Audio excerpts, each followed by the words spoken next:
Ukraine's somewhat unexpected success has shifted the momentum of the war and allowed Kyiv to reclaim territory through a counter-offensive, particularly in the northeastern Kharkiv region. This operational shift may indicate that Ukraine now needs some heavy armor to break through more enemy lines to occupy and hold territory. But Ukraine is dependent on its Western allies for such arms. Ukraine has been appealing to them to supply their tanks so that Ukraine can take this fight forward. Some NATO allies had donated old Soviet era T-72 tanks to Ukraine with the promise of being replenished by US Abram tanks. As the war progresses and Ukraine forces continue to press their advance, Kyiv would certainly benefit from more tanks and heavy armor. But right now, they are forced to use old Soviet-era tanks on Russia. When it's very cold, the engine starts freezing. Once it's cold to start the engine, we have to switch on a heater.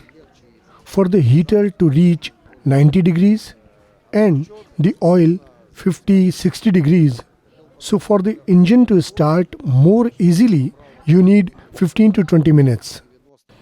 Firstly, we have our crew interests and their lives are our priority.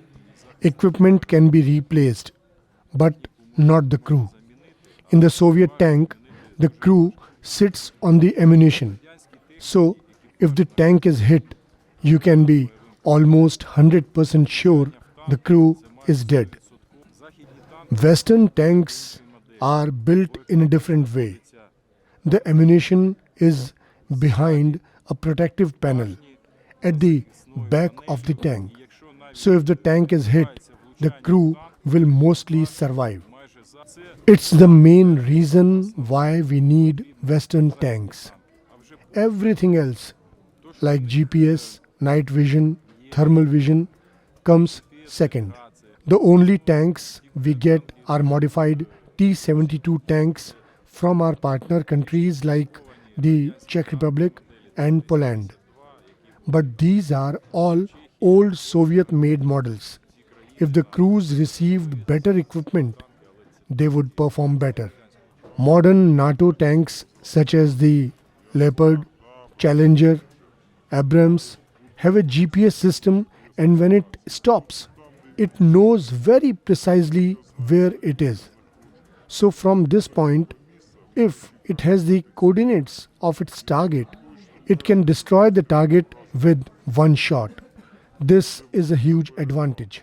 We are very thankful for all the help we have already received, and we understand that every country has its own weapons. They are the work of their citizens. Now we are asking them to give us what they have. This way, they weaken their own forces, but they make us stronger.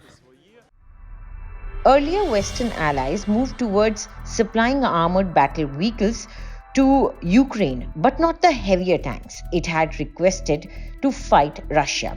While Washington predicted intense combat would continue, it still shied away from giving a promise of the tanks. French President Emmanuel Macron told Ukrainian President Volodymyr Zelensky his government would send light AMX-10 RC armored combat vehicles to help its war efforts. While France claims these would be the first Western armored vehicles delivered to Ukraine, Australia earlier in October had said that it had already given Kyiv 90 of its Bushmaster protected mobility vehicles, an armored unit that is hardened against landmines, small arms fire, and other threats. US President Joe Biden said that Washington was sending Bradley fighting vehicles to Ukraine. The Bradley armored vehicle, which is a powerful gun, has been a US Army staple to carry troops around battlefields since the mid-1980s.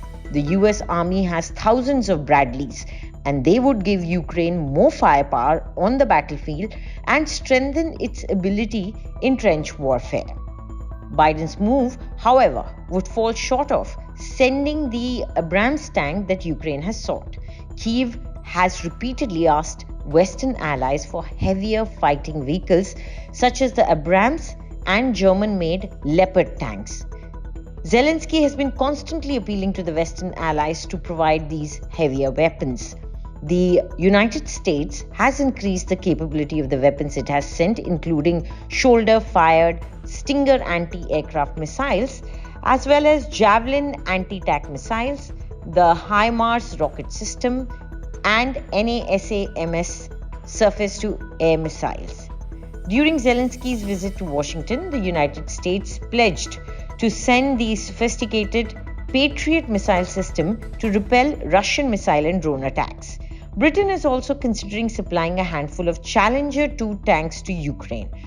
Ukraine is hoping a positive move by the UK could help persuade Germany to follow suit later with its Leopard 2 battle tanks. Meanwhile, Germany has said that they remain convinced of the need to coordinate weapon deliveries to Ukraine with allies as pressure mounts on Berlin to send Kyiv its Leopard 2 battle tanks. The decision on battle tanks has not been taken in the federal government.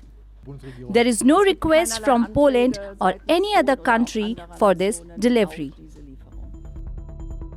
Defense officials in the US and Europe have long held concerns that giving Ukraine tanks would signal more direct Western involvement in the war and could prompt Putin into escalation of war. Germany has long resisted sending Ukraine offensive weaponry out of concerns about escalating the war and said it would not be the first NATO ally to send tanks. And out of ethical concerns, Germany places limits on its vast lucrative arms exports and their re-export, so its agreement is required for Poland or any other country to send Ukraine the German-made Leopards. Meanwhile, Ukraine is fighting a war where it needs these tanks to increase its firepower. It is looking towards its Western allies to supply these tanks.